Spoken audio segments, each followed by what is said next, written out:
Hi everyone, I hope you're all doing great. I am Zanab Kamran, I'm the growth lead at Dreambridge, and today we have Haroon with us. He is doing his PhD in chemical engineering at Case Western Reserve University. He's also doing a co-op in Johnson's and Johnson. Then he began working there back in January, if I'm not wrong. Right, Haroon? John, yeah, John. Right. So, Haroon, I gave a quick introduction, but if you could just go a bit into details, Mm, and what have you been up to yeah. nowadays? Yeah. Hi everyone. My name is Muhammad Haroon. I am doing my PhD in chemical engineering at Case Western, and I would like to give you a little bit background of my educational background. So I did my metric in 2016 from a small school in Lahore, and I got selected for an exchange program called Youth Exchange and Study, and I spent 1 year in US at that time in a high school here. And then I went back. I did my pre-medical, and while I was doing my pre-medical, I got interested in LUMS. So I applied to LUMS and got in. And then I didn't know what major I wanted to do. So I looked around. I found engineering interesting. Even though I had pre-medical background, I went into chemical engineering after talking to some friends. I was originally interested in biology, but I saw that the career prospects are not that great in Pakistan for biology, whereas for chemical engineering, it was still okay. And then while I was in chemical engineering, I came across a lot of seniors who were doing their PhDs, especially people from chemistry. And Hmm. then I got interested in the PhD route. And so I graduated in 2023, June. And same year, without any gap, I joined the PhD program at Case Western in August. And I have spent 2 years here, and it's a 4 years PhD program. You don't need a master's for it. I was just a bachelor's graduate. And yep, now I have 2 more years to go. And during my PhD, after my 3 semesters, I got a co-op in Johnson and Johnson. And Hmm. these days, I'm doing research here in Philadelphia at Johnson and Johnson. I'm working on process development. So usually drugs are made, and then you have Right. to have a process through which you manufacture them at a large scale. And I'm working on Hmm. optimizing that process. It's a very research focused company. All my teammates, most of them have PhDs, and they're all working on solving these very tough problems that nobody has ever solved before. Great. That's a great thing that you're doing. So I'm a little bit interested in your background. Like you said, right after your undergrad, you started your PhD, right? So why did not you give it, give a chance as in working in industry first, gaining some experience? Why did you choose a PhD right after that? So Yeah. yeah. So, like even when I went for advice to my professors, there were very different opinions. Some said that you should first go to industry. Since you're an Hmm. engineer, you should know what industry is like, and then you should go into research so that you can solve the problems that industry is facing, so that you have some experience there. Hmm. But I personally I did 2 internships during my studies. So I was like from the start, I was doing working in industry. So I got some atmosphere of what industry is like, especially Hmm. in Pakistan. I did not like it at all. It was the same thing every day, kind of like the tough problems. You don't solve them yourself. Other people are supposed to solve them. So, and I started getting some research experience with my professors at my university. So the Right. professor I was working with, they pushed me that don't wait for industry experience or anything. It's not going to add value. Just go for it. You will learn along the way. And like the research experience I had, I also understood that I need to, just jump into it and figure it out. And I'm so glad I did that. I have friends who spent 2 years in industry. Now they're coming for Hmm. PhDs. I think it's not worth it from my perspective. If you are Right. like very proactive, like you start getting Hmm. experience early on, you can know what industry is like early on. I learned all about pumps and everything. I worked on a refinery. I worked on a like packaging company, packages as well. So I had experience. It's not like I didn't have any industry experience, but I just Right. realized that I can do tough problems, do stuff that nobody has ever done. That's my thing. Hmm. I don't want to do just operational repetitive stuff. Perfect. Perfect. Great. That makes sense. So when you were applying, how was your application process like? What were the things that you worked on during your undergrad or even like after that that helped you, get into a PhD program? Yeah. So as I told, I looked up to my seniors. So usually the place where your alumni goes, you should look there. And if you have alumni, I had alumni who were doing PhDs in US. Some were working in Intel after their PhDs. One of them came to LUMS to do a session just like I'm doing right now. And one of the reasons I'm doing this is because I had seniors who were doing this to me. They inspired me. For example, I learned through them that the US is a very big research economy. There is a Mhm. lot of research that goes on in Intel, in semiconductors, electric, all like different kind of stuffs, energy storage, chemicals, so pharmaceuticals especially, which I'm working in now. So all of Right. this inspired me that there is a lot of opportunity there to do research. So what was my journey? What steps did I take? So Yeah. before finishing my third year, so when you finish your like sixth semester, Hmm. you should try to get a good GPA by then. So anywhere above 3, 3.5, like don't worry too much about it, but try to be like a good student by then. Um, I would say before that, in your like third year, start join a lab with a professor and Hmm. like learn about research, how it's done. Maybe have some input in a research publication as well, so that you have your name on it and you know what's a research paper, how experiments are planned, all of that stuff. So you have some exposure. You join the group meetings, all of that. And now coming to actually like let's say you decide that you're gonna go for a PhD, you start preparing for a GRE and TOEFL during the summer break that you get after your third year. So Right. that time period from June till like December is very intensive. It's gonna take 6 months for you to apply, and you should get Mhm. done with the tests the first thing when you finish your third year. So let's say you are Right. done with your GRE, TOEFL, and then you start asking professors for letter of recommendation. You need 3 letter of recommendation from professors, and you should start shortlisting the universities. We can talk about each of these things in detail, Yeah. but this is the timeline you should look for applying if you want to start your PhD right after your undergrad, which I highly recommend, honestly. Right. Like people are sometimes afraid that they might not be able to do the research, like the terminology is so difficult, what they're asking, all of that. But you don't have to know everything. You don't have to know what all the chromatography is, what all of that. When you are on your doing your PhD, it's supposed to be a learning experience, and you learn along the way as well, which was the for me as well that I learned along the way.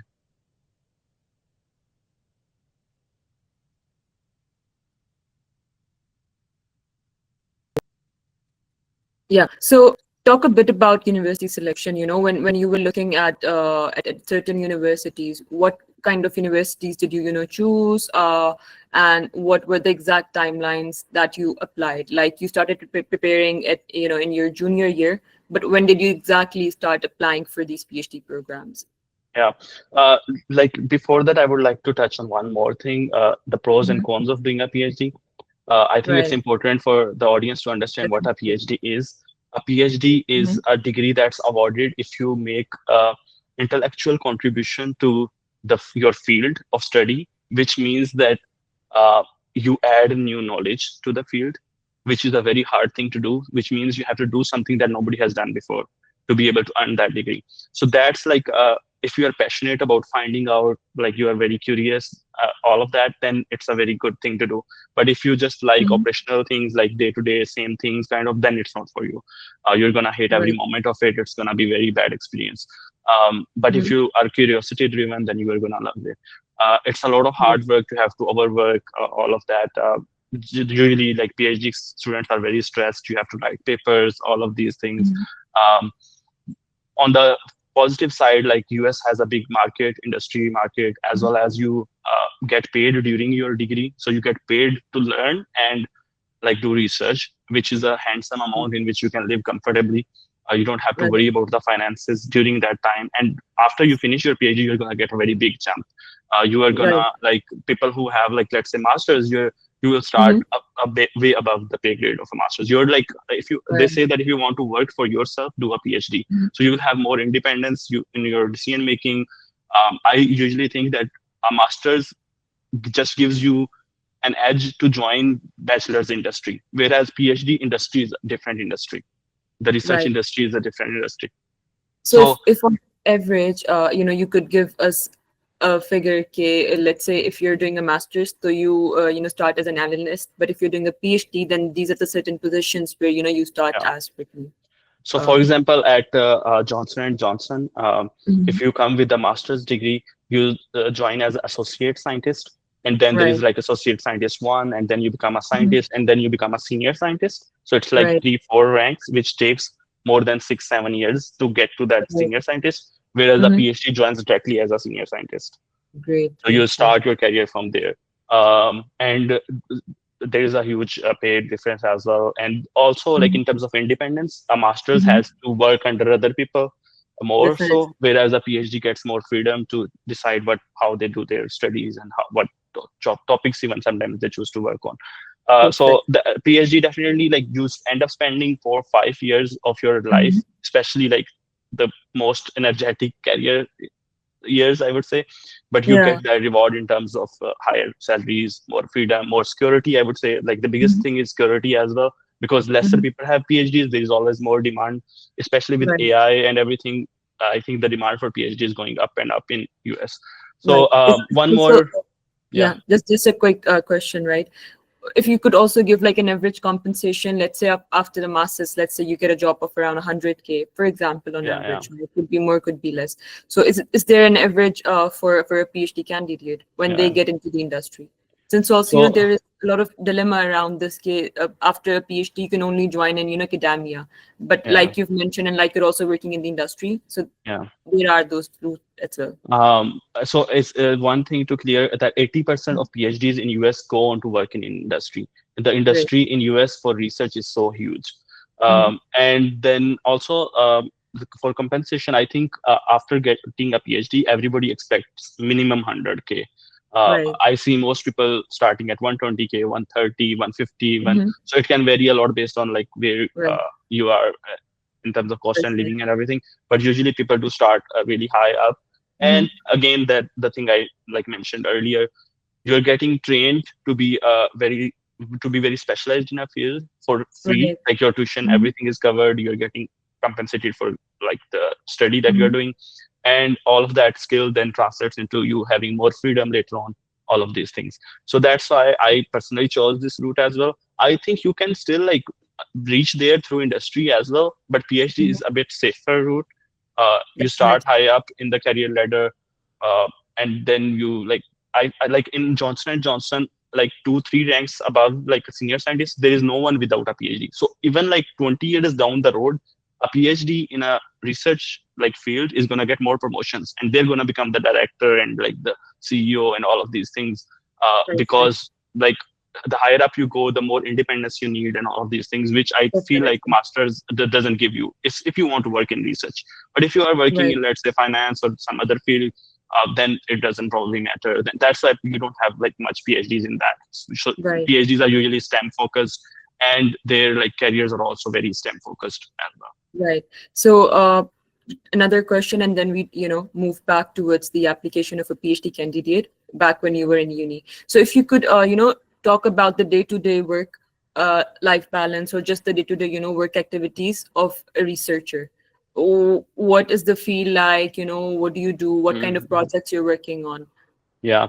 So usually, the problem you will be working on, very few people in the world will be working on that problem. Right. Like I work on these small nanoparticles called Janus particles, and there are maybe like 3 or 4 people in the whole world who work on Mhm. that. So you have to figure out things on your own. You spend a lot of time reading papers. You spend like I would say 20, 30% time in the lab. Um, Right. like doing experiments, figuring out stuff in the lab. But then you spend a lot of time on like improving your communication, how to make better presentations, how to make better figures. Believe it or not, I spend like months on getting a presentation right or getting a paper Right. right. So writing Right. papers, all of so communication and analysis, all these things are very important part. Like for example, Mhm. experiments anybody can do. They can go in the Right. lab, run the experiments if you give them the details. But the communication part, the writing part, the convincing part, uh, that you have to Mhm. hone your skills on that, and also like critical thinking and all these other things. So there is a like there is a lot of freedom. Like I Right. don't have to go to my lab at 7 a.m. or come back at Mhm. 5 p.m. Some days I don't go at Right. all. Some days I'm Right. there whole week. So it varies a lot. And that's the independence part. Like I know I have to do the experiments. I can do whenever I want to do Mhm. them. I know I have to Great. create that slides. I will do them at whenever I get time. So Mm-hmm. there is a lot of that freedom, I would say. If you want to work from like 10 to 5, people do that. If you work from 7 to 2, people do that as well. Like my professor doesn't mind what time I come in the lab and how I plan my studies. He just like gives me feedback on the studies that I do. Perfect. That makes sense. So now moving back to you being exams, how did you make sure, especially when you were applying, how do you stand out as a candidate when you're applying to these universities for PhD? What did you, add in your profile? How did you do your overall profile engineering, basically? Yeah. So I would say think about this from the point of a professor. So the Right. how this business model works is professors get paid from the federal government. They get grants to do research on certain topics that the U.S. government thinks are important, and there is a lot of funding in that. Like it's called NSF, DOE, all these other departments. They give a lot of money to all the professors to do research. Now that Mm-hmm. professor gets that grant. Now they have to hire a person to do that work, and that is the PhD student. So they are your mentor at the same time, but you are their employee at the same time as well because you're getting paid to do that research. So what would Mm-hmm. you look for a candidate is, are they hardworking, which usually like the GPA or test scores, all these things show up. They want to have minimize their risk. They don't want to get stuck with a candidate that is not gonna able to perform in the lab later on. You don't have to Right. know everything that's needed in that project.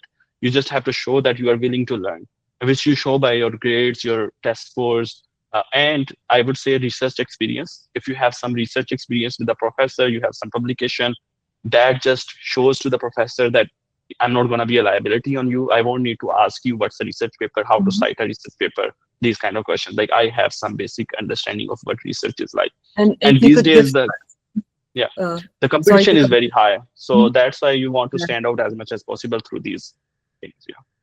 Right. So if you were to give some tips to someone who's, about to write a research paper, what are the things like? What should they focus more on? Yeah. So I think like research is like apprenticeship. You work with another person who is senior than you, and they show you how to go through it. So find a Right. good mentor in your university, find a professor who does research, and Mm-hmm. then tag along with them. And this is the kind of thing where you have to learn independence as well. My professor at LUMS, he took me into the group to do research, but then he let me learn all on my own. He would say, Google it. I don't know how to, like, these days you can find information about everything. So Mm-hmm. you shouldn't rely on another person to give you information. You should rely on them to give you their expert feedback. So do Perfect. your own workings on Google, whatever. You're gonna struggle, you're gonna make mistakes. The first Mhm. draft that I ever wrote was the worst. Like I would never want to see it again. And then your professor gives you feedback, improve it, and all of that. So I think it's just like trial and error and learning from online. Like you have to be a very good learner to do your PhD. If you think you are very good at learning new things, you can learn a new language code. You can learn, like for example, how to make slides for this thing or whatever. Like you can figure it out. Like like Right. you asked me about my day-to-day job. My day-to-day job is figuring out all this data stuff. For example, Right. I have to submit a paper now. I have never submitted a paper in my life before. I asked my professor, usually professors submit the paper themselves, but this time my professor asked me that I want you to submit it so that you Mhm. learn how to submit a paper. So that now I have to go to the website. There are very complicated, guidelines that it should be in a certain way, certain font, certain format, this, Right. on latex, all of that. Then you just Google what's latex, and then you start learning, okay, this is a thing researchers use. And there's always information on the internet, especially with AI. You can just ask AI, how to submit a paper, and it will tell you all the things. So Perfect. people, especially professors, don't want to waste their time on these kind of Mhm. things to show you how to do this. You have to figure it out on your own. You struggle a Right. bit, but once you learn it, it's Mhm. easy for you. It's like a tool in your skill set you can use again and again later. Right. So are there any specific topics that you suggest to students who are, coming to the US or who want to pursue a PhD later in the US that they should be focusing on? So, like topics keep changing so much. For example, renewable energy was a very hot topic 2 years ago, and when the political system changes, priorities can change. So, I think personally, if I were to give advice, I think what you do research on doesn't matter as long as you have some research experience. I worked on in my chemical engineering bachelor's, I worked on economic models, techno-economic analysis. That's very different from the work that I'm doing now. Like Mhm. you and the work that I'm doing in my PhD is very different from what I'm doing at industry. And is gonna all be very different when I go to the industry after my PhD. So Yeah. like the skills and the things are changing so much so fastly around the world that you can't I would not cage myself in one topic and say like I just want to stay here. That's what my Yeah. professors think. I think a lot of people are there who say, you become expert in Mhm. batteries and just do batteries your whole life. But I am Right. not that kind of person. I don't agree with that. I think the like world around us is changing so fast that getting stuck in one topic is not a good idea. So when like for example, I had experience in economics Mhm. research, all of that. Now I just propose that, I know how to do research. I don't know how to do this nanoparticles research, but I generally know how to learn stuff. Right. So my professor was okay with like, taking me in. Perfect. Perfect. Makes sense. Now moving on to the SOP writing. What are the tips and tricks to, craft a really good SOP for Yeah. a PC? So after you're done with your tests in like by the end of your summers, you should be done with your tests like GRE, TOEFL, Right. these, and they a lot of these depend on how well you have studied in your undergrad as well. If you have been working hard, you read books outside of academic, like your coursework and all of this, you have good habits, learning habits. I would say the like tests become easier. Now coming Right. to like the documents that you have to submit, there are two main documents that you personally have to submit, and they are the Mhm. CV and the SOP. For Right. the SOP, it's not a like statement of purpose. Usually, people confuse it with the personal statement, which is where you write your story. That when I was a Mhm. kid, I was very passionate about cancer, so I want to do it. That doesn't work anymore. This worked in undergrad. In PhD, it's more future centric, not past centric. All these tips you can find online as well, like MIT, Stanford. They have their communication labs where they show like it's free. You can just Google and find it how to create a good SOP. They have specific examples of like what's a bad SOP, what mistakes people generally make, and how to Mhm. make a better one. Try to keep it short, concise. Like it's your pitch for the job. Think of it like a job and make your pitch like why you are suitable for a PhD researcher job. And you show that by saying, I have this experience. I learned. Now people are very confused about. I have already listed these things in my CV. How am I going to tell it in my SOP? So SOP Mhm. is your story part. You make it like a story. I went into this research area. I didn't like it. I came across this professor, and what this taught me is that you need consistency and all these like research skills that I have learned. Mhm. So you like go into a story format in your So, SOP. so if you were to give an example from your SOP, which I'm Yeah, sure you did around 2 years back, so yeah, if, yeah. if you remember any bits, and if you were to exemplify, how would Mhm. you tell the audience कि dots जो इस तरह से connect करने? For example, I had my industrial experience of like doing research in industry as well and academic research as well. So I connected them in the way that I said I worked in. So I worked in like packaging industry and then a refinery and then economics research. All of this is like very different, three different areas you can say. Yeah. So I like laid them in a time format, kind of like first I did this, this is what I learned from this, and then I went to refinery and I told them that I didn't learn research skills from this. I learned Mhm. operational skills. I learned about pumps and all of that, and I actually wrote that I didn't like it. I that this experience taught me that I want to dig deeper. I like Mhm. to be curiosity driven. So all of this you like make a story out of it, and then like my research, I like in my CV, I didn't say how hard it was, right? I Mhm. just said I accomplished this thing. But in my Right. SOP, I wrote it was very hard. I spent months on like doing literature review, Mhm. running my codes and developing my code. So I told them the story behind that research, which the CV doesn't show. Right. And And yeah. yeah, coming back to CV, like how long of a length is it preferred? कि एक page की CV होनी चाहिए, 2 pages की CV होनी चाहिए, yeah. So again, here people like when you hear a word, you associate with whatever prior experience you have, right? And in Right. Pakistan, people usually know about CV only through uh, when they are applying for a job. So they feel like CV just shows you a summary, and they see all these templates online. That's not Mm-hmm. how academia works. So even when I am applying for industry here, my CV is different, and when I'm applying for like academia, my CV is different. academic CV is, you should, when you're searching how to make a CV, you should search academic CV, which is a Right. more detailed version. It doesn't just simply like state summary of stuff. It gives details like this research I have done, this stuff. So you can find templates for that again on MIT, Stanford Communication Lab. You Right. search MIT academic CV, search academic CV. Don't search just CV. They might show you like the industrial one. Right. So for beginners, I would say one page is enough. You don't have like give only the most important things as well. Sometimes if you Mhm. mention very like little things, that shows you are just filling the pages. If you have really Right. important things, then going to 2 pages is not a bad thing. But if you don't Right. have important things, then going to 2 pages is not a good thing. So Right. I usually recommend people to have Mhm. one page. And I know it's very hard when you have worked so hard, you want to showcase everything, but show the most important things concisely. So people, don't have time to read, especially with AI and everything. Nobody's even reading your first page. Why are you giving them Right. a second page? Same is with SOP. Try to make it like whatever limit they have, try to make like if you can make half of it, the professor is gonna thank you so much that they have to read like so less. Um, and if you can, that also like making things shorter is much harder. People think that it's like lazy work, but if you start with a 2 page document and making it 1 page is very, very difficult. It's not an easy job. And Yeah. that's what you have to do in your PhD as well. I have done 2 years of work. I have to summarize it in like 3, 4 pages and Right. I have to like figure it out. So it's hard to make concise and like convey your message. So I would recommend people to do that. Like the professor's burden is lower. You make it easier for them to judge you.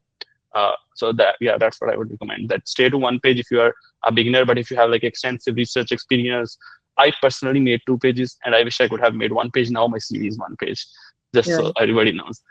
Perfect. Perfect. Thanks for letting us Mhm. know. Just two questions from my side, and then I'd be opening up the floor for the audience to ask questions. So, first question is for someone who is coming from a diverse background. Let's say they had a bachelor's in accounting and finance, and now they want to pursue a PhD in CS, for example. Do you think that is possible for someone to do? Okay, they have a different kind of background in bachelor's and then master's, sorry, PhD, may they want to pursue something different. And question number two is there's this huge myth that during your PhD, you're only going to be researching and you can't really work in the industry. But since you are, having a co-op, right? So as a candidate, once your PhD starts, what are the tips and tricks to network around and get a co-op? Yeah. Okay, so let's talk about the first thing. These days, I am seeing there is a very diverse background in people everywhere. Like everybody has their own story, so you should never limit yourself for anything. Like anything is possible. Um, Right. for example, if somebody has a bachelor's in economics and they want to do research in chemical engineering, there is a field within chemical engineering that's very techno-economic, where they do analysis, coding, all of that stuff. So you could definitely, try that. But at the same time, I would say don't get your hopes high, because if I'm looking for an accountant, I would find an accountant among the accountants. I would not go into like economics or let's say humanities to find an accountant, because I want a very specialized person for job that I need.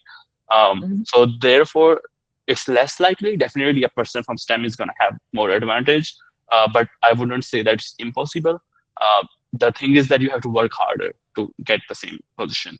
Uh, Even like now that I'm doing my PhD in chemical engineering is not very much related to pharmaceuticals where I'm working in my internship. Yeah. So how do you connect the dots? How do I convince the other person that I am the right person to do your jobs? And even within a sector, there are so many diverse roles. For example, there are people who find new drugs in at Johnson and Johnson, and then there are people who do supply chain, and then there are people who do process development, which is a very small sector, and which is where chemical engineering connects. You need to manufacture it at large scale. Chemical engineering comes in, and generally, you wouldn't think that like a pharmaceutical would need a chemical engineering researcher, Mhm. um, but I see people from like very diverse background there as well. So I would say like don't limit yourself. Just so what you have to show them is that work with some professor in Pakistan or internationally, like reach out to them and say that I'm interested in working with you. I have this background, but I'm shifting to this. People shift a lot and they are very successful. Sometimes as well, they bring new perspectives. Sometimes people are excited to have people from the other backgrounds so that they can Right. give them a new a creative idea or something like that. So just work Right. harder than a normal person, Mhm. and like develop the skills that are needed for the job. And then now coming to the co-op internship. So Mhm. before joining my PhD, I knew that most of the PhDs work in industry in US, and US has a very big like R&D Yeah. sector. So w- when I was choosing my professor, I was very aware of this fact that I want to go with a professor that has good industry relationships, which is rare. Usually, academic people are just in their own circle a lot of times, which is not a good thing. So when I was choosing my professor, so in my group, everybody that has ever been in my group has gone for a co-op. People have worked at Mhm. Johnson& Johnson before. Co-op is a 6 months work experience at a company. So for those who don't know. So I am now at my co-op. I have been here for 4 months at Johnson& Johnson, and I have 2, 3 more months to go. They're extending it by a month, so it will be a 7 months. Mhm. Um, so how to get it? So first was that I made the right choice in terms of the professor I selected. So this comes back to like having what background you have. Like I had no idea about nanoparticles. I had never worked in a research lab. All my like economic research before that was on my Excel sheets and like softwares. I had never been in a research lab.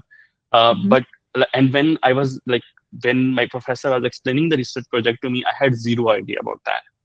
Like I could not understand a single word what he's saying. So that's very normal in research. It takes time. You make mistakes, you learn. And now, like I have written a research paper on that topic, and I can't believe myself. I am the expert now. Everybody asks how to, what is this thing? And one day Right. I didn't know a single word about it. So it's just like you grow, progress, learn. And then networking, yeah, I did reach out to a lot of people. I'm very active on LinkedIn as well. So the people who were working in industry from Pakistan that I know of in R&D, I reached out to them. So here you have to realize that you have to fail a lot as well. You will reach out to so many people. They will ghost you a lot of times. This is normal these days. I get a lot of emails, messages that I don't have time to reply to. So everybody else is busy too, but you don't. That doesn't make you stop reaching out. You just need that one, connection. Right. So this co-op, I like whatever co-op I saw, I just started applying online. And for this one, I got the interview. So after I got my interview, like this, I have learned after joining here that how they hired me. Um, as you can see, I'm wearing a suit now. I was wearing a suit at my interview as well. And my Right. manager here now told me that that really impressed us that you are making an extra effort even though the event is online. So Mhm. even these like small things, they leave a big impression on other people. And then Mhm. usually when you come to an interview, people aren't prepared that much. They're just waiting for the other person to, ask the questions. I Right. made like 5 to 6 slides. I didn't want to like go on for long as well. I made five to Mhm. six slides showing what I can bring to the company. I told them, this is the research I do, and this is like what I can do for your company. These are the skills that I have learned. And Mhm. they were so happy that I had slides because now they don't have to think about questions. They have all the questions from my slides. And it was Yeah. easier for them to interview me as well. The interview was 1 hour long and they grilled me in this. There were like 6 people, one after another. They were asking very technical questions. But the good thing is I had worked on that for 2 years. I could show them that I know what I'm talking about, and at the same time it was very concise, so that is also like what impressed them as well, that I explained everything in very short time, which I told you it's a very difficult skill to master. So all of these things, combined together. And then one more thing on top of that, the professor I worked with, one of the people he did his PhD with, networking there, he was Yeah. working here in this department. So when I told my professor that I had my interview there, he asked his colleague as well. And like this, he sent my CV to him, and he was Yeah. like, refer. This is called like referral. So you have like one more reference. So that it's all about minimizing risk.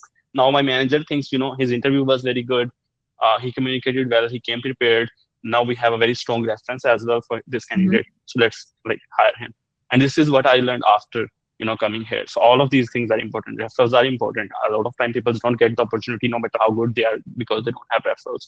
And how you find referrals is reach out to people, somebody knows somebody. There's Mhm. always that connection there. So you Yeah. just have to figure it out. Like people say, oh, how can I get a referral? For example, you attended this seminar today, you are applying to J&J Co-op. You can reach out to me, and then I Mhm. can reach out to my manager or somebody to send a referral for you to somebody. Yeah.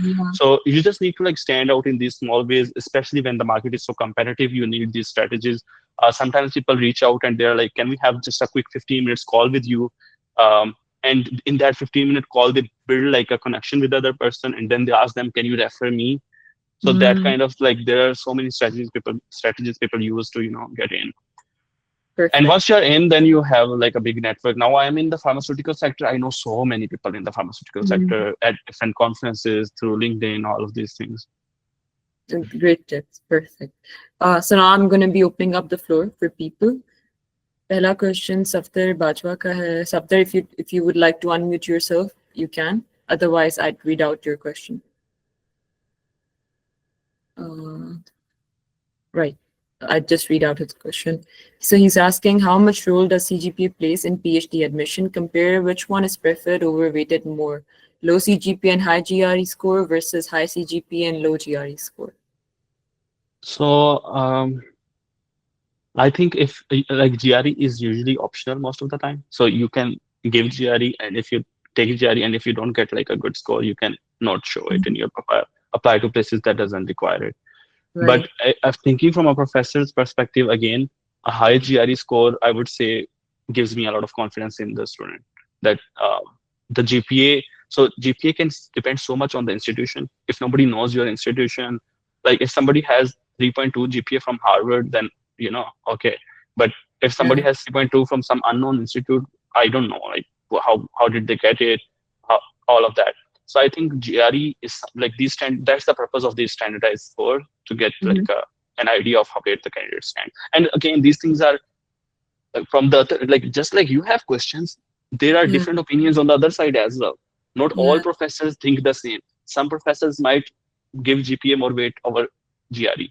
And Right. this is one thing you have to remember, that in US everything is so different. For example, some professors hired through emails, some professors hired Hmm. through like general admissions, which I came through. So there is a lot of diversity. You just try everything. Perfect. So hire candidates through their emails. Yeah. Yes, like people approach the professor through emails. So, and that's Right. how they hire the candidate as well. I emailed like more than 100 professors. Nobody ever replied to me. So like Right. that happens too, because they Per- are so busy, they might not. But at the same time, I always tell people, still email. Don't think that Definitely. I like emailed 100 people and I didn't get. I know people who emailed 20 maybe and they got in. So Yeah. it's all luck as well, opportunities match, all of that. Perfect. Next question is from Umar. Umar, would you like to unmute yourself, or should I read out your question? Right. So I'll just read. How to convince a professor to be a potential supervisor if you don't have any research experience in undergrad? That's a difficult one. I want to be convinced. I think like it's important to have some research experience, because it's like hiring a pilot who doesn't know how to fly. So it's very risky for them. Um, Right. I have very rarely seen anybody getting hired without any previous research experience. Now, the thing is, people get scared by hearing the word research experience. They think that they have to invent something new to be able to get research experience. No, you just, be part of a research group, see how other people are doing stuff. So this is Right. something that I learned. Even here in industry, somebody gave me this advice. They were like, you don't have to do everything yourself to be an expert on that. Sometimes you see other people doing it and you learn through that as well, right? For example, in Yeah. my company, I am seeing, let's say, a very different technology that I personally don't know much about, but I see them doing it. Hmm. And in an interview later on, I can claim that I know about it, because even though I've seen somebody else do it, but I know about it, right? Same is with like Definitely. paper writing, of that. If other people are doing all that, but just observe how they are doing, be part of the research, attend the meetings, and then have like maybe a small, it doesn't have to be a very impactful research project. Like people sometimes when they are like doing literature reviews and all, they feel like, I'm not doing anything significant. I'm just taking other people's information. What am I doing? Is this even research? But I think Right. that's where you start at. You always start at very like basic level, and then once you have developed your skills, then you do big things as well. When I was doing my undergrad research, I felt like I was, a fraud. What is Mhm. this? Like, this is not even important. Why am I doing this? All of that. I had these questions, but that developed the skill, right?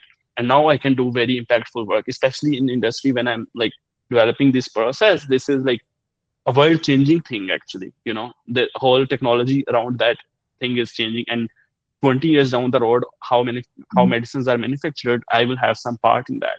And this is like very impactful. But you don't start there. You start from very basics, like looking at research papers, Right. finding information, all of that. And it feels very repetitive, all that. So if somebody else is writing a research paper, ask them to include you as like a third, fourth author, and you just contribute a little bit. I can do whatever menial tasks you have. If you want to Mhm. ask me to like clean the glassware, I can do that for you. Just have me included in the research process. So you don't have to Right. invent new things. Perfect. Thank you for explaining that. Danish, you can unmute yourself and ask. Am I audible? Yes, Yes, I you can hear are.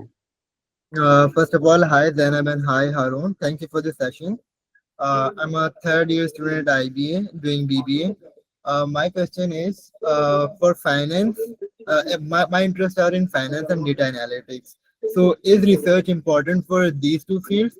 And other thing that I want to ask, how do I get started with research?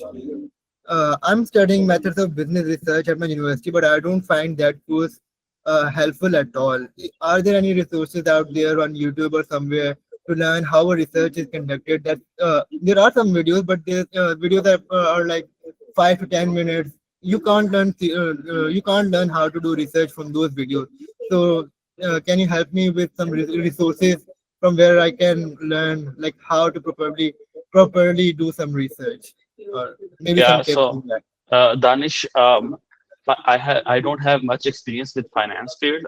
I'm myself doing chemical engineering, and I am very STEM focused, like computer science, biology, chemistry, physics, these fields.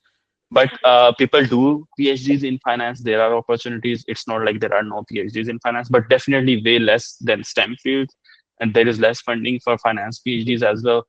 So overall, that is a whole different ball game. Like it's a different field.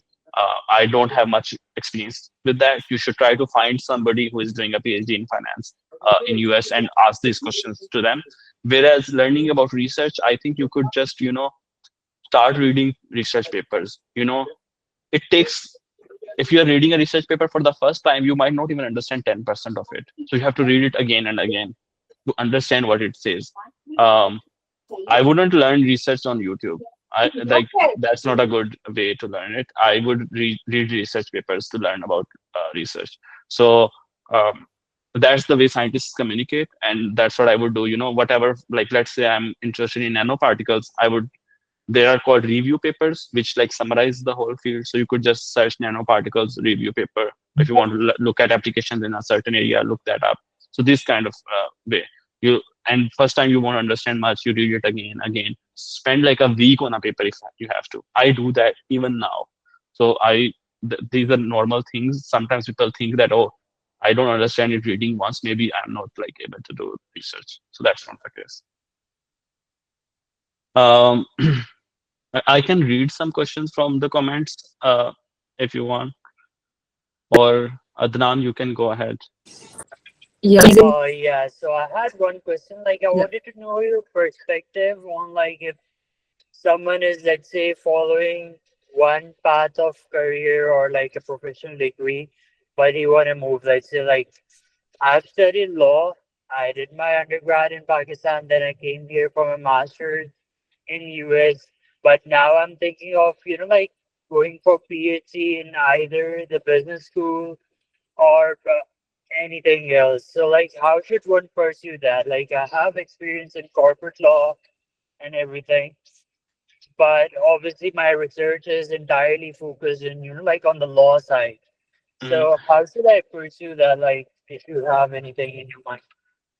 Yeah, Adnan, same thing. Again, I told you like I am more of a STEM expert. I don't know about law and humanities, other fields. I think there was a session on humanities PhD that would be more relevant for people who want to do PhDs, let's say in law or finance or these other fields. So definitely there are opportunities, but that's less. There is less funding there. STEM has more funding. That's why more people do PhDs in STEM. But definitely, I would say check out the session that Tabarak had regarding the humanities PhD. That will showcase you like what kind of projects you can do, and definitely there is a lot of research going on in that area as well. but it's not as huge as STEM, and I Gotcha. don't have much idea about it, so I won't even like try to give you advice on that. All right. Thank you. Right. Uh, Thanks, Adnan, and thanks, Haroon. Another question is from Amna. As GRE is waived for PhD in some universities, in some cases it is mentioned that it is preferred, not mandatory. What would you say that I have to appear an exam to increase my chances, or I have to work on my documents? Um, So GRE again, like it's optional for a lot of universities, especially after COVID. Universities realized that some people have an edge in terms of giving GRE, some can't like access centers, all these things. Um, I would, if I were a student, I would try my best to get a good GRE score and put it on Mhm. my. I did that. I put it on my CV. I put it on my like I've tried to show. I sent that as a PDF in my application as well, because that proved to the professor that my um like the GPA is not just like grades. I can showcase, like, back that up with good GRE score. Now, if you don't have good GRE score, I wouldn't stop from applying, which is the mistake some people sometimes make.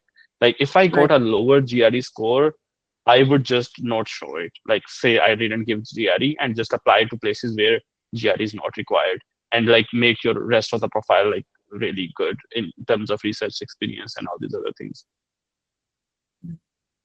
Is there a specific number for the GRE? कि अगर इतना GRE आएगा, so this is considered really good for a PhD program. इससे नीचे नहीं होना चाहिए. So in STEM fields, usually the quant, there are two parts, quant and verbal. Quant matters more than the verbal. So quant, I think you should try to get full. It's like maths, and a lot of people do get full as well. I think it's 1 to 340 is the total. So 170, I think. Yeah, 170, and like you should be around 165, 160 plus at least. So that you show that your quant skills are really good, because you're going to need them in the STEM fields. And if your like verbal is low, I would still submit the GRE score. Um, and yeah, verbal is very Perfect. tough. There is a lot of vocabulary in that, all of that. Um, Again, there are lots of online resources. Work like spend like 3 months practicing all of that. There is a lot of advice on how to do good GRE. I think these tests, you should not just look at them in terms of showcasing to the university that you are a good student, but also developing your own skills. Like when I was preparing for GRE, that improved my quant skills so much. I can do maths on my fingertips, percentages, ratios. Like it's very basic thing, but you should polish those skills, and they come handy later as well. Like a good GRE score means I can learn things faster later on as well. So it's just part of Perfect. your overall professional development as well. You should not think of these tests as like, like an exam that I have to just give and get over. Right. Great. Moving on to the next question, Tabarak, you can unmute yourself. Okay. Thank you, Zainab. Thank you, Haroon. I've learned so much about PhD admissions so far. मेरा एक सवाल है, and you might have answered it, and apologies if I missed it, कि PhD कितने, मेरा अंदाजा ये कि सारी PhDs US में fully funded होती हैं, and they come with a stipend. So what is the usual stipend that comes with a STEM PhD versus a non-STEM PhD? Yeah, is there a difference with that? Yeah, kitna stipend hota hai? Can you just talk about that? Yeah. So stipends can vary based on the location, depending on the cost of living as well. And usually the humanities, what I have personally seen is they have lower stipends because they have less funding. Whereas STEM fields, they have more funding, so their stipends are higher. Um, Annually, I would say around 30K, 25K as well, somewhere around that. It's, again, I said, look at like in New York, you would be getting maybe like 3,000 per month, and somewhere else you get 2,000, somewhere you get like 1,500 as well, maybe. So it depends where you are, what's the cost of living. But I personally feel like it's not great, but it's enough for you to survive. So you don't have to, they want you to not worry about finances while you're doing your PhD. So you can just manage your day-to-day living, your rent, your like food and all these things. People I have seen live with families as well during their PhDs. like they have a kid or two, and they are surviving with that as well. And sometimes professors are kind enough to increase that as well if they have family things like it varies a lot. Right. Perfect. But I would say like a person Simon, coming for PhD, like they should not consider their stipend as a source of income. It's just for you to survive those 4 or 5 years. You would earn a lot of money later, just to put it out. definitely. So Saima has another question. She's asking about the process of university selection for PhD. Like, what are the things that you should be considering when you're selecting a university? Is it location? Is it Yeah. professors? Is it ranking? Mhm. This is a very difficult thing, and this is what can like make it or break it for you for your PhD Right. application. So this is one thing I would say that like I struggled a lot with. Let's say I decide I have all these things. Where should I apply? So what strategy I used, which my professor suggested me, is you have like let's say top 100 programs for your specific field. For example, my chemical engineering grad school, US News ranking, you can find it. US News, they rank universities every year. And then the strategy here is depending on your profile, you like the top 20 universities, you pick one or two of them. So you make a good mix. Like it should be like a normal curve where the best universities are just 2 to 3, and then you have like maybe 10, 12, 20 to 60, 70 ranking universities, like the medium ones, and then Mhm. 60 to 100, like the lower ranked universities, you have 3 or 4 of them, which sometimes people call them backup schools, which they are not at all. They can reject you and you can get selected at a top school. So it's very random. Like it's not very merit based, I would say, which we usually think. Like for example, I got an acceptance from Case Western, which was I think at 30th ranking. So Mhm. which was pretty good. It was above what I expected. But there were like 10 universities below that ranking that rejected me because it all depends on so much like personal opinion about the candidate, opportunities at a university, all of that. I wouldn't care about location that much initially. You can have multiple offers and then decide. For example, I got 5 offers and then I could decide, should I prefer ranking? Should I prefer location? Should I prefer stipend? All these other things. So, and where there is more opportunity for you, your specific research that you want to do. I chose Case Western because it was better ranked, or like after I had to make a decision between the 5 I got into, and also it was near a city. Cleveland is much better city. Like usually lot of universities are not near cities, so that was one of my deciding factors as well. The stipend was good. They cover health insurance, all of these things. I did not know what I want to do research on. I just decided the university. I thought I'll like look into it later. And then I came here. I talked to professor, and then I got into the research area that I got Right. Aliza, you can unmute yourself and then ask a question. Hi, into. can you hear me? Yep. Okay, so I really like the session. Thank you, Haroon and Zainab. You guys are doing a great job. So I have like two questions related to the research. So I am doing psychology. I'm in my third year of psychology. I'm doing a bachelor's of science, and so I just want to ask about the process of like how to start the research process, especially when the professors in your university are not very cooperative. Like none of my professors have like encouraged me to start like research papers and anything. So like I don't think that they would be very approachable for that. So in that case, what would be the best way to go about it? And another question is that I do have like I'm interested in ABA therapy, and like I know what research I want to do. So is it better to have your own research? Like is it better to write your own research paper, or is it better to like team up with some other, like as you said that like join someone else in their research paper? So what do you prefer? What do you think is better? Yeah. This is very unfortunate. Overall in Pakistan, this I think is one of the biggest bottleneck for students getting to US in PhDs, that the like professors in our institutions are not very supportive. Uh, I was very lucky in that case that I had a lot of support from my professors, my department. I applied to like 15, 20 universities, and my professors had to write 15, 20 letters of recommendation. Like it's the same letter, but they had to upload it like 15 times when they got emails and all of that. And if you don't have that kind of support, it becomes very difficult. Sometimes people are not even like giving you one letter and all of that. So I understand how challenging the environment is. So it's good that you are still like thinking. I think independence is very important. um, you want to achieve your dreams, you should not let any limitations stop you. So what I would suggest in that case, for example, if I didn't have my professors supporting me, I would do independent research as well. Like you, so what our institutions sometimes teach us is that we have to look up to someone, we have to always like have someone on senior and follow dictation, that kind of thing. But you can also be independent.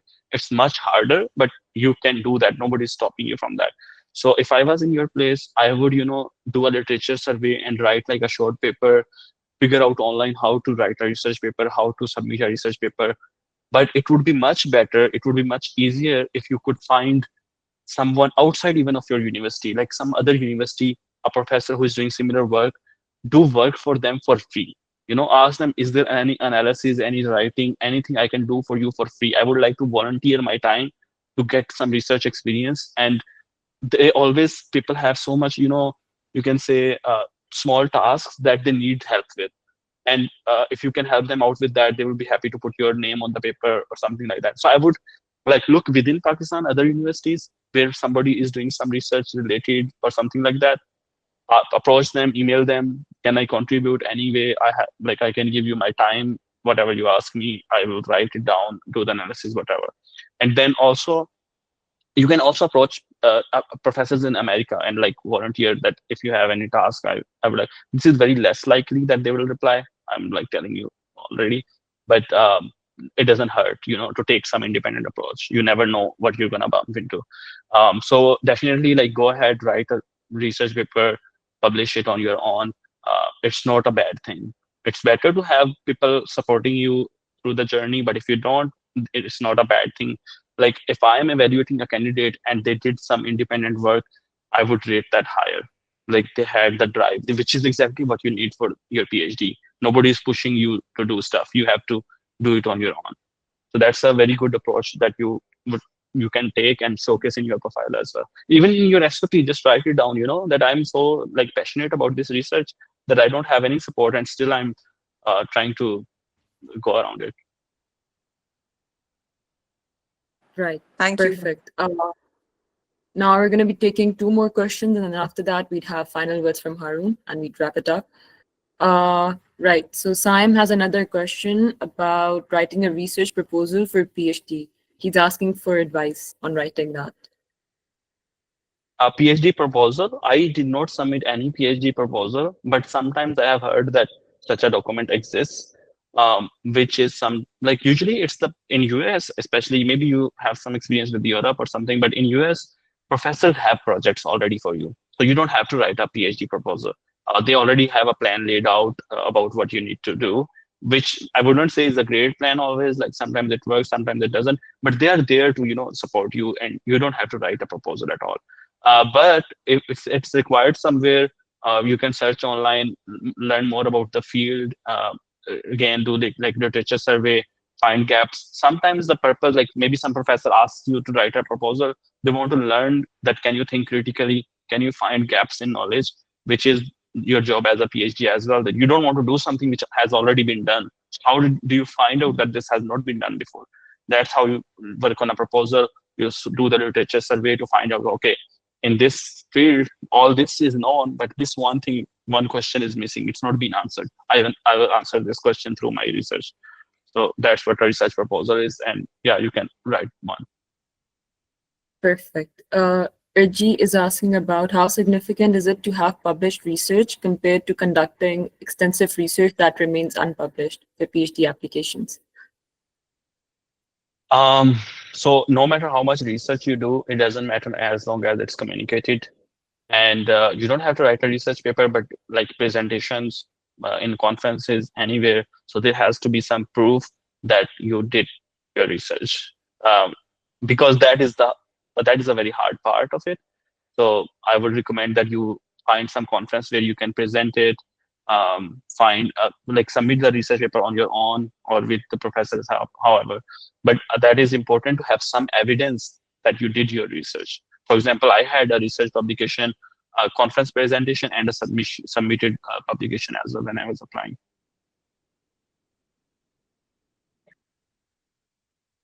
Right. You can unmute yourself and ask. Right. I think she is gone. Can you guide me the roadmap for fully funded PhD in software engineering? Right. So I'd share the recording, and then I think you can, look up that. Safdar is asking about, I have completed PhD coursework and comprehensive exam from Pakistan, won't do research here in Pakistan. While applying for PhD in the US, can I mention my Pakistani PhD work? Means will it go something positive or negative in admission committee's mind? Like he's I just would asking like about definitely, his experience. yeah, I would mention that as an experience. Um, I don't know if you have a master's before, you could show it as part of a master's work or independent work or something.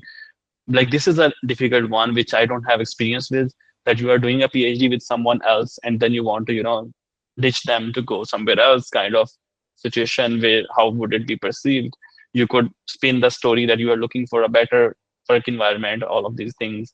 I have known people who were doing PhDs in like our LUMs and then they switched to US. Usually like your supervisor is not going to be super happy because you're leaving them, you're not doing their work and you're going on to do your own. You Right. should definitely apply. You have an edge. I'm not sure about how to go about it, but I think it wouldn't be taken very bad as well at the same time. You could, spin the story right. You could say that, I'm looking for better opportunities while doing this research here. Perfect.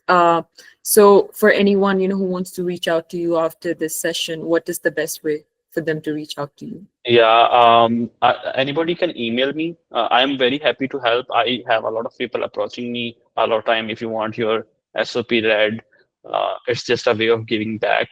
There were people who helped me. I message people on LinkedIn, all of that. And I think you already shared the LinkedIn. So I would Yeah. say that approach me on LinkedIn. Right. I'm not sharing my email because a lot of times I might not reply on emails, and there are like a lot of emails coming in. But definitely reach out to me on LinkedIn. And if I think like you have a very strong case and you need more guidance, all of that, I usually share my WhatsApp number as well. And then I'm more in contact with the person. I can call them as well if they want to ask about more details. So I'm like willing to help anybody who needs help. And this is like what I would recommend everybody, that never shy away from asking help. But just do your homework before then. Like I don't want somebody to be asking me a very basic question. I won't reply that. Like I don't have time to spend on everything. Like if something is already answered in this session, I don't want you to be like messaging me about that. And the same is you're gonna learn it the hard way later as well. That in industry, in academia, everywhere, everybody's time is very important, and you should respect that if you're asking for mentorship. I think generally, like students from Pakistan don't know how to like have mentors and respect the mentors and all of that. So that can come off as in a bad way. So that's my advice. Be respectful. Do your research. If you have you have done your research and then you ask a question, then I'll be more happy to help than asking a very generic question and which I can't even help with. Perfect. Thank you so much for your time, Haroon. Thank you everybody Yeah. else for joining in. I hope you guys had, a Yeah. good time. Thank you everyone for tuning in and listening, and never give up on your dreams. Work hard, and that's my advice. Like it's not impossible. It always looks impossible. It's not, and just keep trying. Sometimes it takes years for you to fulfill your dreams. Don't be disheartened and do your best, and you will get it. Yeah. Thank you so much, Haroon. Take care, everyone. Take care, Yep. Haroon. Bye.